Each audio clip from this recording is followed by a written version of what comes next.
Hey y'all, it's gonna get chilly in here. I don't think I have a very good southern accent. Hi everybody, I'm Groovy, and this is my 1989 Chevy G20 van, which I'm so thankful to have back. But anyways, today I'm going to talk to you about how to pick the perfect color scheme for your van. Even though picking a paint color sounds really basic and easy, it's actually very overwhelming, especially in such a small space.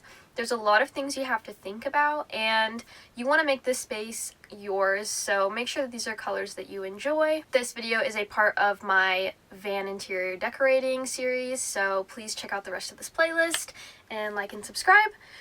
Without further ado, let's get into this. What I have here are swatches of Sherwin-Williams colors, and I'm going to use these to show you what I'm talking about with paint colors. I'm not going to talk very much about color theory today because you could dive so deep into that, but just know that you can look up charts on analogous colors, complementary colors, primary colors. There are all kinds of different arrangements of colors. You can look into those for inspirations on as a jumping point on where you want to go from. So these are essentially the colors that I have chosen for my van, and if you look at the color wheel, they are analogous minus the purple, which is complementary to yellow. But really, I never looked into any of that whenever I was designing my van, and I think that color theory can be a bit much whenever starting out. Unless if you're really into it, I recommend this book to check out. If you're not, don't worry. I recommend looking up photos of houses or other vans maybe, although I don't recommend that you really like already. Take those photos and then put them into the Sherwin-Williams app or website. I believe I'll link it below, but there's a way to put in a photo and then pick colors out of it, and you can just I think it's tap on the image or it automatically pulls up Sherwin-Williams paint shades from that image. And then from there, you can get some paint samples and go to a store, just find the names that they listed out. And then whenever you see them on the shelves, grab a bunch of samples from all around that color, because it's going to look way different in your van than on the swatch. The reason that paint colors can look really different on your walls and not just like on the swatch is because paint dries darker usually. The lighting of your space and whatever angle you're putting the paint on. Like my ceiling color is actually much brighter and lighter than the rest of the colors in my van, but it works because it's on the ceiling and it's darker up there because light is being shown down onto the things below, and it looks darker on the ceiling. If I had chosen a darker paint color for up there, I think it would be too dark, so I really like how this one came out. So when picking paint colors, something to keep in mind are tints, tones, and shades. So tints, let's use these blues as an example. The more white you add, that's the tint of it. So this one is a much lighter tint than this blue. Tones are when you add gray into a color. So if you mix this blue with gray, you're going to get something a little bit dustier looking. And then shades are when you mix in black, so it's going to make it a lot darker. So every paint color has an LVR, which is light reflective value. So that tells you how much light is going to bounce off of that shade, whereas darker colors will have a lower level and lighter colors will have a much higher level because there's more whites in those paints. Like I said before, whenever looking for paint colors, grab all the swatches around because they might have different tints, tones, and shades to them that may work better in your space than what you see it on the swatch. And trust me, I have picked out so many paint swatches and I thought they were hideous.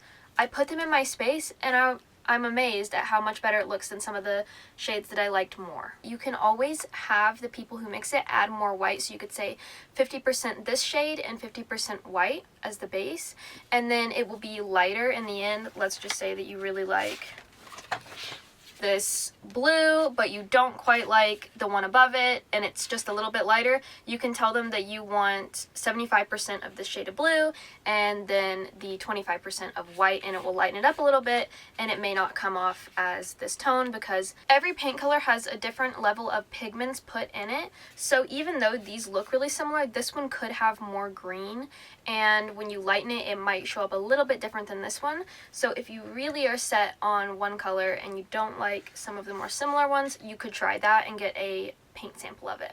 So what I did for my van is I got a little scrap piece of wood and I picked out a few paint samples. I painted them on all next to each other, but not too tight, leave some space in between. And then, this is before anything was put up in my van, I just screwed it up onto a strapping, like a piece of, this was before my walls were even up. That's how crazy I am about color. So I went ahead and put it up, and then I set it in all different places around my van, stared at the colors, and you have to look at them during the day and at night, because these artificial lights are going to look a lot different than the natural sunlight. So you need to make sure that you're happy with the color in all situations. But also, I would drive my van around, because unlike a house, your van is going to be facing different directions all the time. So that means the sun might rise over this side of my van and set on the other side. Well, I drive somewhere, park somewhere else, and guess what? Now the sun is rising over here and setting towards the front of my van.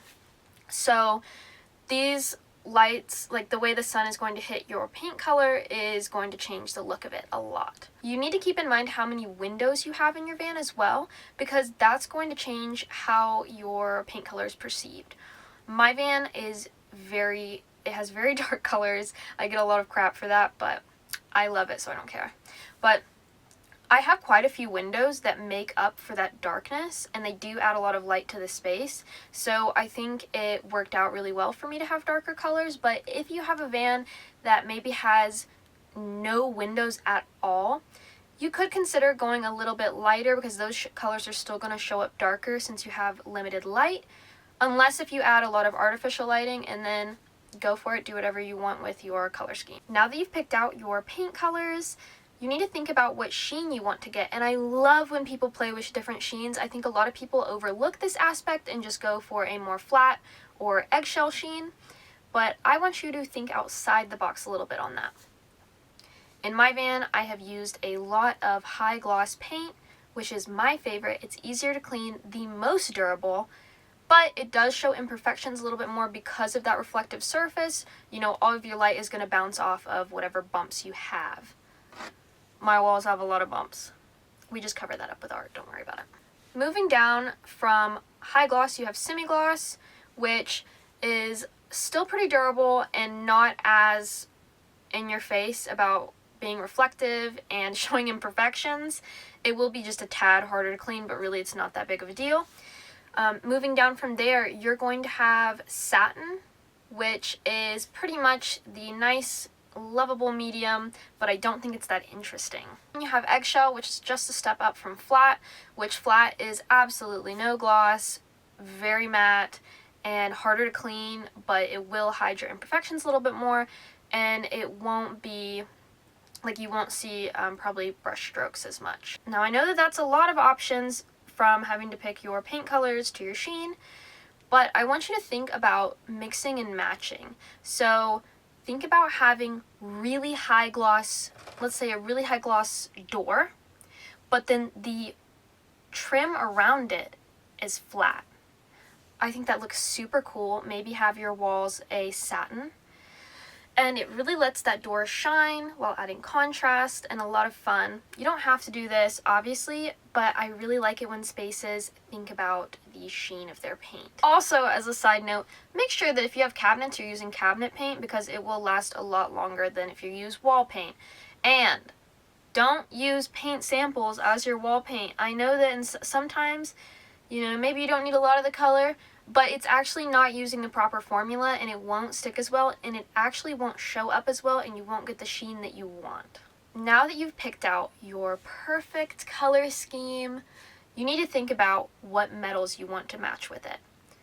For any doorknobs, just any hardware that you're going to have to put in, faucet, are you doing mixed metals? Are you doing gold? Are you doing antique bronze, silver? Think about these things beforehand, because I think a lot of people buy some items at different times and then they forget to match them up. And I've bought my items at different times, but I made sure that they were still similar enough in color to where it all went together. In my van, I try to stick with brushed gold and antique brass. They're pretty similar. The brass can have a shinier tone because the brushed gold is more matte looking, which is not my preference, but it was all that was really on the market for gold since it's kind of an out of style color right now. But if your metals are matching at least fairly closely, it's really going to tie in your space and take your eyes off of the metals and more onto all of the other colors in your space. Because sometimes if you have a bunch of mixed metals, your eyes can go to all of the craziness and all of your paint colors will get kind of lost in the background, unless if that's what you're going for. I cannot urge you enough to go online, find inspiration photos, and pull from those images. Then, once you get those paint samples and put those separate image colors together, you're really going to see how they'll tie together in the space. I hope that you all learned something. It's very hard to explain such a vast topic in such a small video. Well, that's all that I got for you.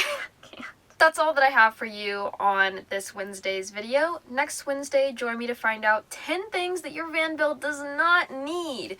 I think a lot of people mess up on this, so if you're interested, subscribe and check out the rest of my playlist. There'll be more tips and tricks. My personal vlogs are Sunday, so if you want to see how my van life is going, see you then.